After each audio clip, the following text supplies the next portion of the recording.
Hello everyone, welcome back. आप देख रहे हैं एनसाइक्लो क्रिकेट चैनल और मैं हूं अमनदीप सिंह। और आज के टेस्ट मैच के बारे में बात अपनी स्टार्ट करते हैं। पहले दिन का खेल समाप्त हो गया है। इंडिया ने खेल का समाप्त होने तक पहले दिन का स्कोर बनाया 339 फॉर 6 विकेट्स। 339 रन बनाए उन्होंने। और दिन का जब खेल खत्म हुआ तो अश्विन और रविंद्र जडेजा नाबाद थे। और कल वो अपनी पारी को कंटिन्यू करेंगे और बेहतरीन साझेदारी 195 रन्स की। और इंडिया को जो कि पारी मझधार में फंस चुकी थी ऑलमोस्ट, वहां से इन दोनों ने ना ही वहां से निकाला, बल्कि ऑलमोस्ट बैकफुट की पोजीशन से अब इंडिया को ड्राइविंग सीट पे लेके गए हैं ये दोनों। जहां तक कि दिन की शुरुआत का खेल है जो वो बांग्लादेश के नाम रहा पहले दो सेशन, जहां तक हम बात करें।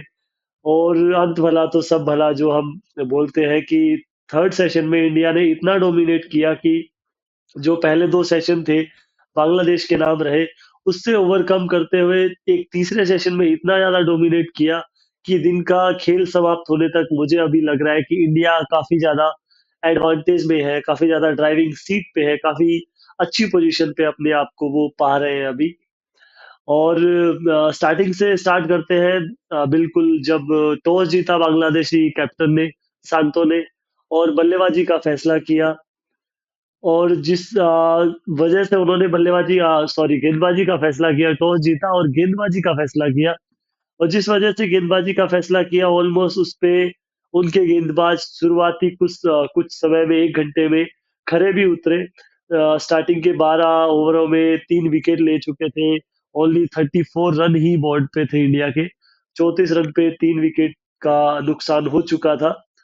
तो पहला घंटा अच्छा कटा, फिर उसके बाद ऋषभ पंत और यशस्वी जायसवाल ने एक साझेदारी निभाई। लंच तक इंडिया का स्कोर 88 रहा। 3 ही विकेट गिरे, फिर टीके बाद आए, फिर पंत जल्दी आउट हुए। फिर कुछ साझेदारी हुई केएल राहुल और यशस्वी जायसवाल के बीच में। फिर दोनों विकेट गिरे। एक ही स्कोर बोर्ड पे 144 पे 5 हुआ, 144 पे 6 हुआ। और उसके बाद जो जोड़ी है जिसके लिए इंडिया को, वैसे तो बहुत सारे रीजन है कि इंडिया को इंडिया में हराना ऑलमोस्ट इम्पॉसिबल टास्क है। वो इन्हीं दो जो हमारे सबसे बड़े जो तुरुप के इक्के हैं जब इंडिया होम पे खेलता है, रविंद्र जडेजा और रविचंद्रन अश्विन। बल्ले के साथ तो जिस हिसाब से उन्होंने आज परफॉर्म किया है ना, मतलब जिस हिसाब से डोमिनेट किया है, उन्होंने दिखाया है कि बाकी बल्लेबाजों को भी एक रास्ता दिखाया कि इस विकेट पे इस हिसाब से आप बल्लेबाजी कर सकते थे, कि ज्यादा इस गेंदबाजी क्रम को सम्मान देने की जरूरत है नहीं। तो बिल्कुल डेप्थ में चर्चा करेंगे सबके बारे में, बट उससे पहले एक बार स्कोर कार्ड देख लेते हैं आज के दिन का इंडिया का क्या रहा। और गेंदबाजी पे भी आएंगे बांग्लादेश की। जो बात की जाए, महमूद ने एक शानदार स्पेल डाला आज फर्स्ट सेशन में भी। उसके बाद आके सेकंड सेशन में भी 1 विकेट लिया। तो काफी अच्छी गेंदबाजी उन्होंने की। बट अगर एक बार आप स्कोर कार्ड पे यहाँ पे नजर डालो तो यहाँ पे यशस्वी जायसवाल ने ऑलमोस्ट 2 सेशन तक एक छोर संभाले रखा। 118 गेंदों का सामना किया, 56 रन बनाए, 9 चौके जड़े इस पारी में। और नाहिद राणा की थोड़ी सी एक्स्ट्रा बाउंस मिली उस गेंद पे, और स्लिप में कैच आउट पकड़े गए वो। और रोहित शर्मा कुछ खास कर नहीं पाए। एक एलबीडब्ल्यू क्लोज कॉल में अंपायर का उनको साथ भी मिला, अंपायर कॉल था बिल्कुल शुरुआती में, बट उसका ज्यादा फायदा उठा नहीं पाए। विकेट से काफी अच्छी मदद मिल रही थी हसन महमूद को। तो रोहित शर्मा को जल्दी आउट किया। फिर शुभमन गिल थोड़े अनलकी रहे, लेट हो गए। डाउन द लेग जाती हुई बॉल पे छेड़छाड़ करने का कोशिश किया उन्होंने, और विकेट के पीछे पकड़े गए विकेट कीपर के हाथों। और हसन महमूद ने यहाँ पे दूसरा विकेट लिया। फिर विराट कोहली आए, अच्छे दिख रहे थे। एक दो अच्छे शॉट्स भी लगाए, अच्छे दिख रहे थे, अच्छे ऐसे लग रहा था कि टच में है। ऐसा लग नहीं रहा था कि काफी टाइम से रेड बॉल क्रिकेट उन्होंने नहीं खेला है, बट ऐसा कुछ था नहीं, काफी अच्छे टच में दिखाई दे रहे थे। बट उसके बाद वही छठे सातवें स्टंप की बॉल पे छेड़खानी करने गए और किनारा, भारी किनारा लगा और हसन महमूद का तीसरा शिकार बने। यहाँ तक टीम इंडिया का स्कोर था 34 रन, 3 विकेट। 9.2 ओवर्स का खात्मा हो चुका था यहाँ तक। और जो ये स्पेल रहा हसन महमूद का, काबिल तारीफ रहा। एक ही जो 6 से 8 मीटर की जो लेंथ होती है उस पे हिट करते गए, वहीं से थोड़ा बहुत मूवमेंट इनको मिल रहा था। ऐसा नहीं था कि बहुत बड़ा मूवमेंट मिल रहा था, बट जितना बल्लेबाज को आउट करने के लिए चाहिए उतना मूवमेंट इनको मिल रहा था, थोड़ा कभी अंदर कभी बाहर। और काफी ज्यादा परेशान किया शुरुआती 6-7 ओवरों में हसन महमूद ने, जो काफी अच्छा स्पेल लगा मुझे। अगर स्पेशली हसन महमूद की बात की जाए, एक इंडिया में जो भुवनेश्वर कुमार को हम देखते हैं जिस हिसाब से काफी लंबे अरसे तक वो करते आए थे इंडिया के लिए, उस तरह के बॉल रहे, थोड़े से हिट द डेक हार्ड है। भुवनेश्वर कुमार बॉल को अच्छे से छोड़ते हैं, उसके बाद वो बॉल हरकत करती है। ये थोड़े से ज्यादा तो नहीं कि बिल्कुल ही हिट द डेक वाले बॉलर है, बट थोड़ा सा बॉल को पटकते हैं, उसके बाद मूवमेंट होती है बॉल की। और काफी अच्छी लाइन लेंथ से इन्होंने गेंदबाजी की। उसके बाद जो पहले सेशन और दूसरे सेशन में इंडिया का जो ये मान लीजिए कि पारी को बिखरने नहीं दिया बहुत ज्यादा, उसमें काफी ज्यादा योगदान रहा यहाँ पे यशस्वी जायसवाल का, जिन्होंने 56 रन बनाए। अपने स्वभाव के थोड़ा सा प्रतिकूल आज बल्लेबाजी की इन्होंने। आक्रामक तरीके से खेलते हैं, बट आज अपने आप को समय दिया। आ, अपने 50 के स्कोर स्कोर को बड़े स्कोर में तो तब्दील नहीं कर पाए, बट ये एक ऐसी पारी थी जिसको इंडिया के स्कोर कार्ड में काफी दिख रहा है आपको कि काफी अच्छी हेल्प मिली। जहाँ पे 34 पे 3 हुए, अगर वहां पे यशस्वी जायसवाल इस पारी को ना संभालते तो मे बी सिचुएशन और ज्यादा खराब हो सकता था। ऋषभ पंत आए उसके बाद विराट कोहली के आउट होने के बाद, और ये भी काफी अच्छे टच में दिखे। 39 उन्होंने काफी अटैकिंग बल्लेबाजी की, 52 गेंदों का सामना किया, 39 रन बनाए और अपनी पारी में 6 चौके लगाए।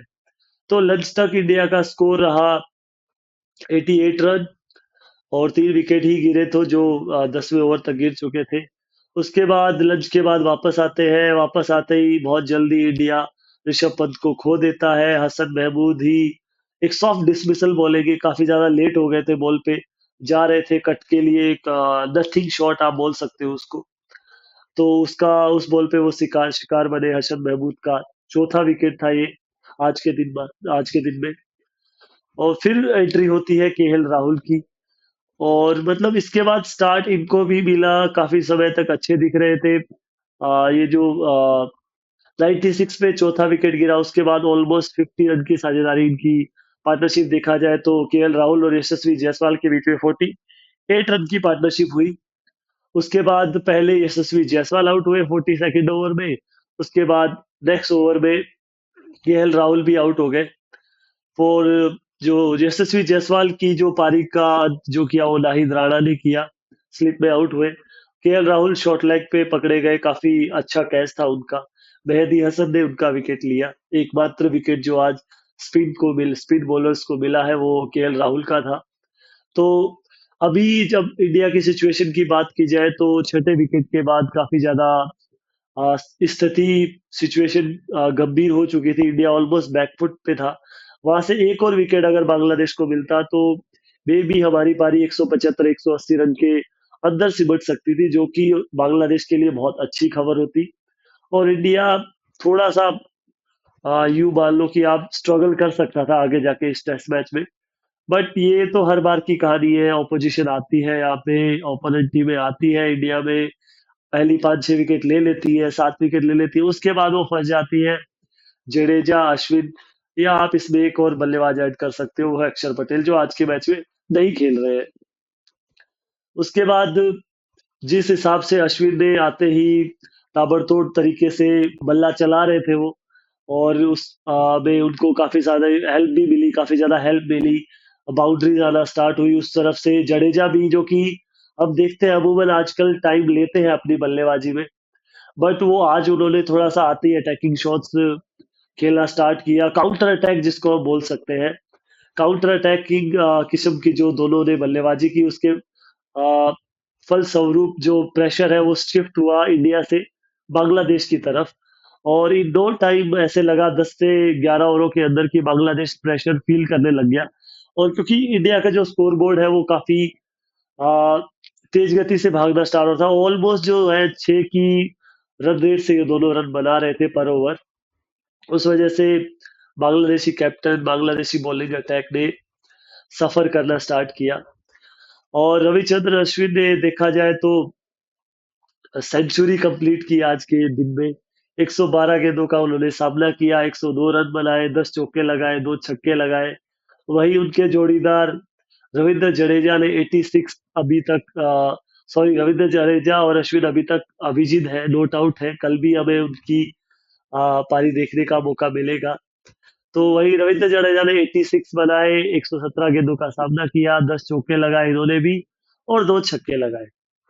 और यहीं पे अगर बात की जाए आ, दोनों की, काफी मतलब काबिल तारीफ है जिस हिसाब से इन्होंने बल्लेबाजी की है।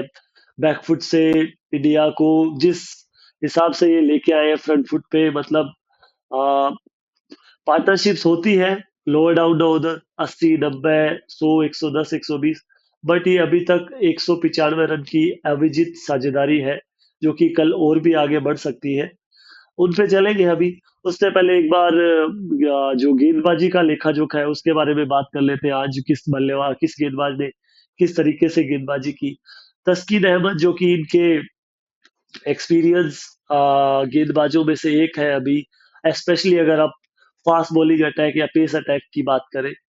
15 ओवर किए इन्होंने, एक मेडल डाला जिसमें से 47 रन दिए, कोई विकेट इनको नहीं मिला, जो कि जरूरत थी 6 विकेट गिरने के बाद। स्पेशली ये अच्छा बॉल डालते, प्रेशर में रखते, बट कर नहीं पाए अपना काम, मुझे ऐसा लगता है।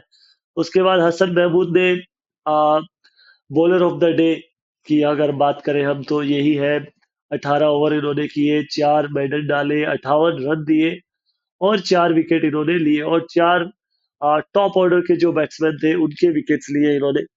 उसके बाद नाहिद राणा, जिसका खतरा काफी माना जा रहा था, बट इतने ज्यादा सक्सेसफुल हो नहीं पाए। मतलब लाइन लेंथ को भी लेके काफी ज्यादा शॉर्ट पिच बॉलें इन्होंने डाली, और स्टंप्स के बाहर भी काफी सारी गेंदें डाली, जिससे बल्लेबाजों को हाथ खोलने का मौका मिला। और ये आपको इनके रन्स में भी दिखाई दे रहा है कि 17 ओवर में 80 रन दे चुके हैं अभी तक। ऑलमोस्ट 4.7 का इकोनॉमी है, जो कि टेस्ट में काफी ज्यादा होता है। उसके बाद एक विकेट इन्होंने लिया, वो था यशस्वी जायसवाल का। सेट बैटर थे, उनको आउट किया। वहां पे बांग्लादेश के लिए ऑलमोस्ट गेट्स ओपन हो चुके थे, और बांग्लादेश अब जो टेस्ट मैच में जो बढ़त बना सकता था अच्छी खासी। साकिब अल हसन को काफी लेट लाया गया, ऑलमोस्ट 50 ओवर्स के बाद इनको इंट्रोड्यूस करवाया गया, जब रविंद्र जडेजा और अश्विन सेट होना स्टार्ट कर चुके थे। बट इनके आने के बाद सिचुएशन संभली नहीं, बल्कि और ज्यादा बिगड़ी। रविंद्र जडेजा ने भी अपने हाथ खोलना स्टार्ट किए इनके अगेंस्ट और ज्यादा।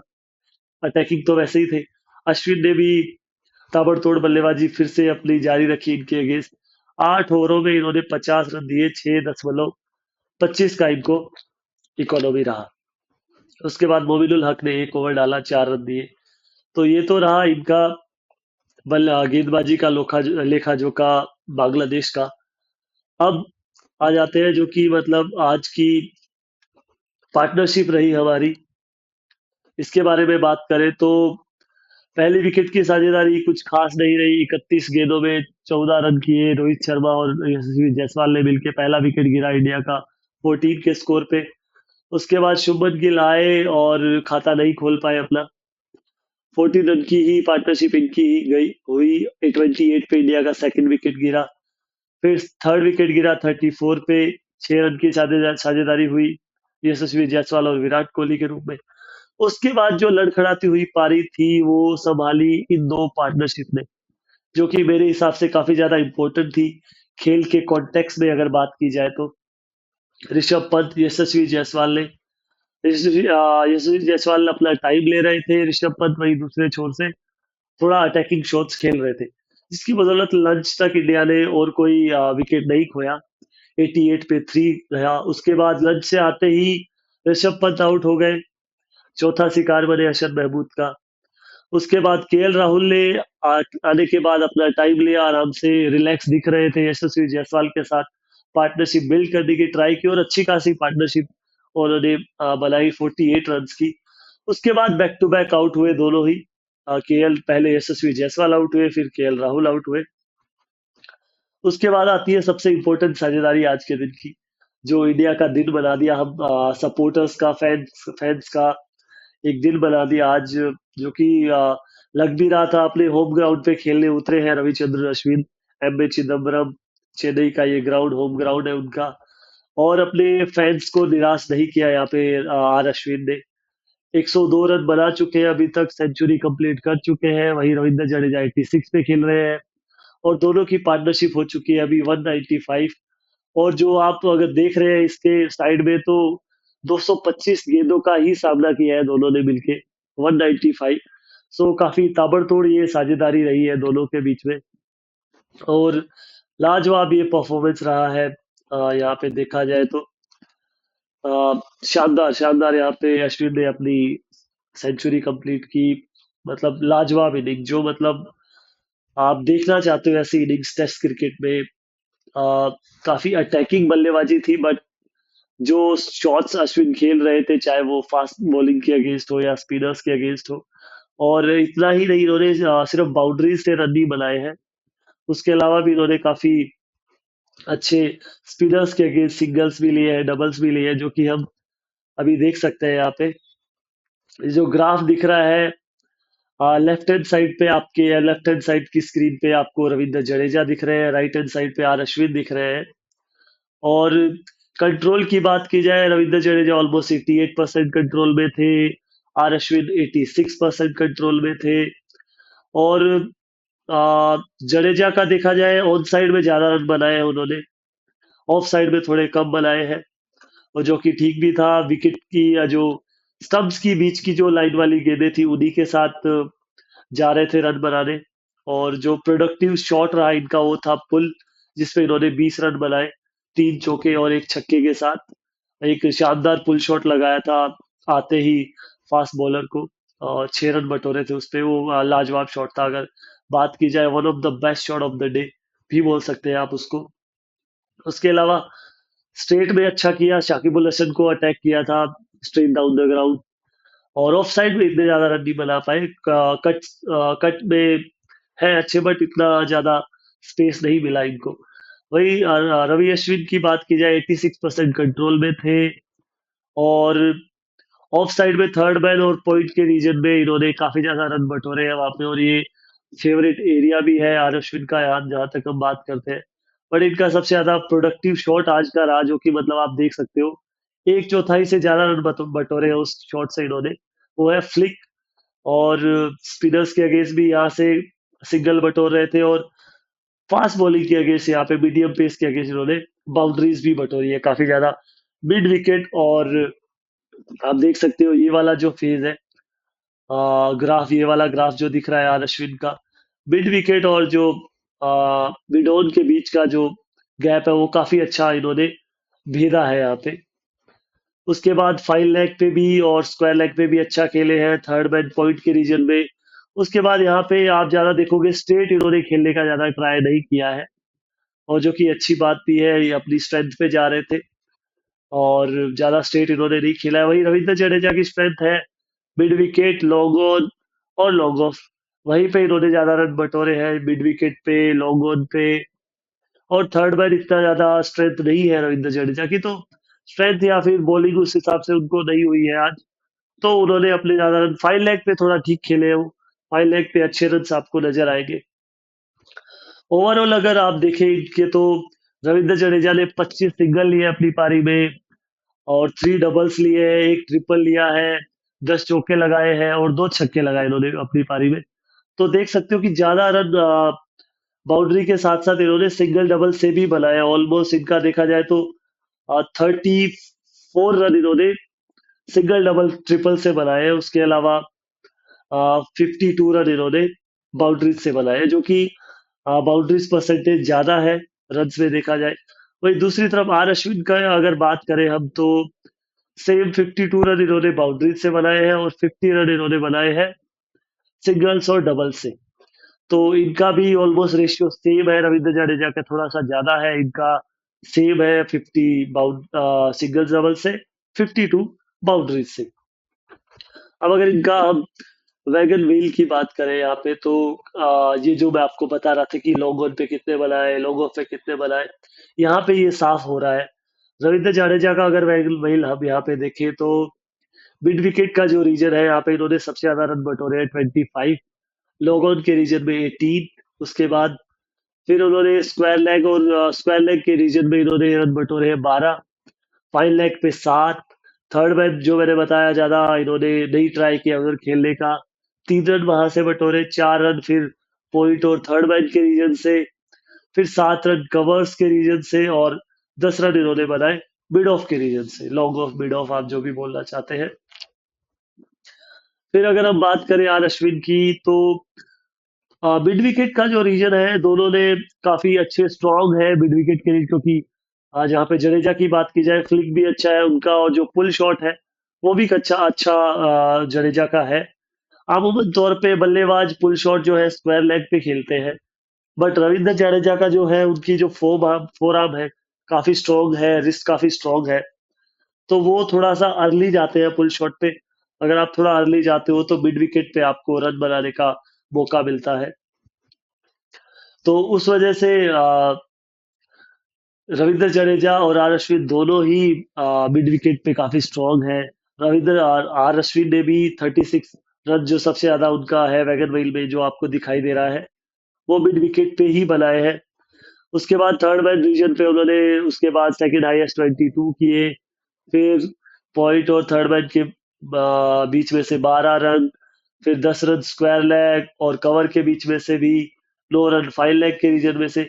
और यहाँ पे आप देखोगे ये जो अश्विन की सीधे बैट से खेलते हैं बहुत ज्यादा, बट क्योंकि ये दोनों फील्डर अंदर थे इनके ऊपर से इन्होंने ज्यादा चांस लिया नहीं, ज्यादा जो हवाई फायर कर भी रहे थे एक दो तो वो मिड विकेट के रीजन में ज्यादा कर रहे थे आर अश्विन, तो स्ट्रेट में इतना ज्यादा वो खेले नहीं और दोनों फील्डर ऊपर थे, तो ज्यादा सिंगल्स का भी इनको चांस नहीं मिल पाया, जिस वजह से आपको दिख रहा है कि ना ही मिड ऑफ पे कोई रन है और मिड ऑन या लॉन्ग ऑफ पे इन्होंने मात्र 3 रन बनाए हैं।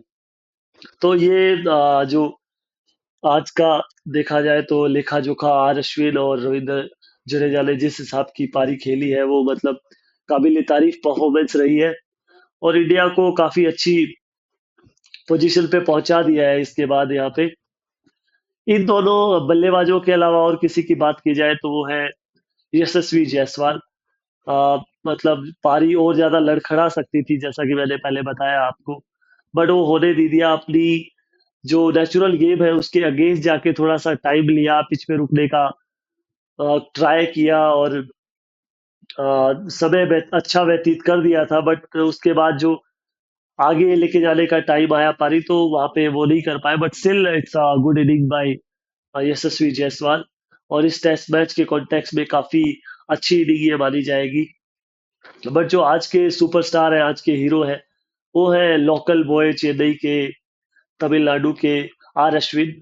जिस हिसाब से उन्होंने बल्लेबाजी की, जो कि मतलब वो खुद को बोलते हैं बैट्समैन बैट्समैन बैट्समैन, और हम सबको उम्मीद भी उनसे यही रहती है जब भी वो बल्लेबाजी के लिए आए, इसी तरह से रिस्पॉन्सिबिलिटी लेके रन्स बनाते चले जाए, जो कि उनकी एवरेज जस्टिफाई नहीं करती है उनके जो स्किल लेवल है उनका।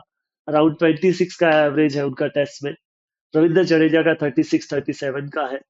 वो तो मतलब काफी लंबे अरसे तक करते आ रहे हैं रविंद्र जडेजा, उसमें कोई दो राय नहीं है। जिस हिसाब से वो रिस्पॉन्सिबिलिटी लेते हैं, चाहे वो नंबर 5 पे खेले, नंबर 6 पे खेले, नंबर 7 पे खेले, और मतलब कंसिस्टेंट जो परफॉर्मेंस रही है, जिस हिसाब से उनकी पिछले 4 5 6 साल से टेस्ट क्रिकेट में, रेड बॉल क्रिकेट में, चाहे वो घर पे खेल रहे हो या घर से बाहर खेल रहे हो, तो मतलब वो अव्वल दर्जे के, मतलब ये अगर आप होम टेस्ट का रिकॉर्ड उठा के देखें तो मे बी बाकी सारे बल्लेबाज जो है ऊपरी क्रम के, उनमें से कई बल्लेबाजों से ज्यादा एवरेज रविंद्र जडेजा का है जिस हिसाब की उनकी परफॉर्मेंस रही है। बहुत सारे लोग ये बोलते आ रहे हैं, पिछले मैं 2 3 सालों से सुनता आ रहा हूँ कि 1 1.5 साल से अच्छा कर रहे हैं, 1 1.5 साल से अच्छा कर रहे हैं, मतलब 2 2.5 साल तो बोलते हुए ही हो गए उनको कि 2 साल से अच्छा कर रहे हैं, 2.5 साल से अच्छा कर रहे हैं।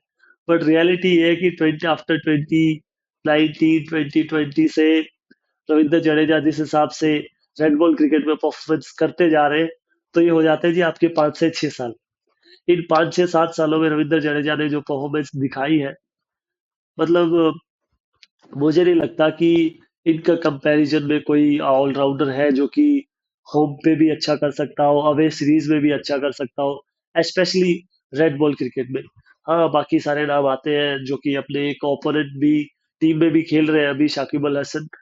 लेकिन रविंद्र जडेजा का कुछ अलग ही बात है, जिस हिसाब से वो फील्ड में एनर्जी लेके आते हैं, बॉलिंग के साथ वैरायटी लेके आते हैं, और बल्लेबाजी में जिस तरह की वो कामनेस लेके आते हैं आजकल, रिस्पॉन्सिबिलिटी के साथ जिस तरीके से खेलते हैं।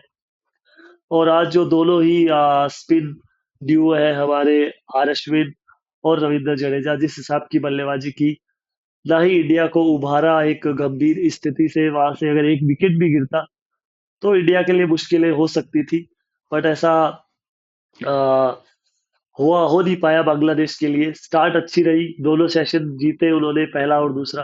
पर तीसरा सेशन इस हिसाब से इंडिया ने अपने नाम किया कि खेल पूरा अपने नाम कर लिया पहले दिन का, और ओवर्स भी ज्यादा कर नहीं पाई। बांग्लादेश की टीम पूरे 90 ओवर नहीं कर पाई वो। तो ये तो आज का दिन था। अगर कल के दिन की बारे में बात की जाए, क्या कुछ हो सकता है, अगर मैं अपना ओपिनियन रखना चाहूँ सामने, तो मुझे लगता है कि रविंद्र जडेजा, अश्विन आके अगर थोड़ा सा समय और व्यतीत करे क्रीज पे, पिच पे, 5-6 ओवर अपने आप को दे, टाइम दे, उसके बाद थोड़ा सा, क्योंकि नई बॉल लेगा कल आते ही ऑस्ट्रेलिया, और नई बॉल के साथ सुबह के सेशन में प्रॉब्लम होगी। अगर 5-7-8 ओवर एक बार उन्होंने निकाल दिए तो अच्छी बल्ले पे आएगी बॉल, और रन्स भी उनको मिलेंगे। तो मेरे हिसाब से मैं यहाँ से स्कोर देख रहा हूँ 400 प्लस। अभी 339 हो चुका है, ऑलमोस्ट 340। तो यहाँ से अगर इंडिया 60 से 70 रन भी मिनिमम निकाल लेता है, ये पार्टनरशिप हो जाती है, तो मे भी कितने ही बन सकते हैं। But let's be realistic situation के हिसाब से, तो वहां से अगर देखा जाए तो 410 415 के आसपास भी अगर इंडिया की पारी पहुंच जाती है, तो मेरे हिसाब से ये मोर देन इनफ होगा बांग्लादेश के लिए पहली पारी के हिसाब से। और सिचुएशन जिस हिसाब से थे हम, उस हिसाब से ये स्कोर 300 भी एक बार तो बहुत बड़ा स्कोर लग रहा था। मैं तो ये सोच रहा था 250 225 बन जाए जिस तरह से, जैसे तैसे। पर अभी उम्मीद है 410 415 बन जाएंगे। उसके बाद जब बांग्लादेश बल्लेबाजी करने आएगा तो उनको मुश्किलों का सामना करना पड़ेगा, क्योंकि इंडिया के पास भी 3 बेहतरीन पेस ऑप्शन है, बुमराह, सिराज और आकाशदीप। उसके बाद फिर आपको मिलेंगे 2 स्पिन बॉलर आपके अगेंस्ट, जो कि जिनकी क्वालिटी आप किसी से कंपेयर नहीं कर सकते। तो बांग्लादेश को प्रॉब्लम हो सकती है अगर इंडिया ने 400 से ऊपर का स्कोर खड़ा किया। और वही जाते जाते मैं एक थोड़ा सा सरप्राइज हुआ आज के, जो कि पिच भी ऐसी ही थी जहाँ पे फास्ट बॉलिंग ऑप्शन ज्यादा हो रही थे दोनों टीमों के पास, जिस हिसाब से दिख भी रहा था पहले 2 सत्र का जिस हिसाब से गेम चला। बांग्लादेश ने भी तैजुल इस्लाम को बाहर बैठा के हसन महमूद को जगह दी, और जो कि सबसे बेहतरीन गेंदबाज भी रहे उनके थ्रू आउट द डे। और वही इंडिया ने भी अक्षर पटेल या कुलदीप यादव में से कोई भी ना लेके आकाशदीप को अपनी प्लेइंग 11 में जगह दी। तो दोनों ही टीमें 3-3 फास्ट बॉलर्स के साथ गई है। और वही मैं आपको बताता चलूं कि ये जो रिकॉर्ड है यहाँ पे चेन्नई के ग्राउंड का, एम ए चिदम्बरम ग्राउंड का, अभी तक 34 टेस्ट मैचेस हुए हैं यहाँ पे। पहले बैटिंग करते हुए टीम ने यहाँ पे जीते हैं 13 मैचेस या 10 मैचेस, लेट मी कंफर्म कि यहाँ पे कितने मैचेस जीते हैं। हाँ, पहले बैटिंग करते हुए यहाँ पे टीम ने जीते हैं 13 टेस्ट मैचेस, और सेकंड बैटिंग करते हुए टीम ने जीती है 10 टेस्ट मैच, और बाकी के 11 मैच यहाँ पे ड्रॉ रहे हैं।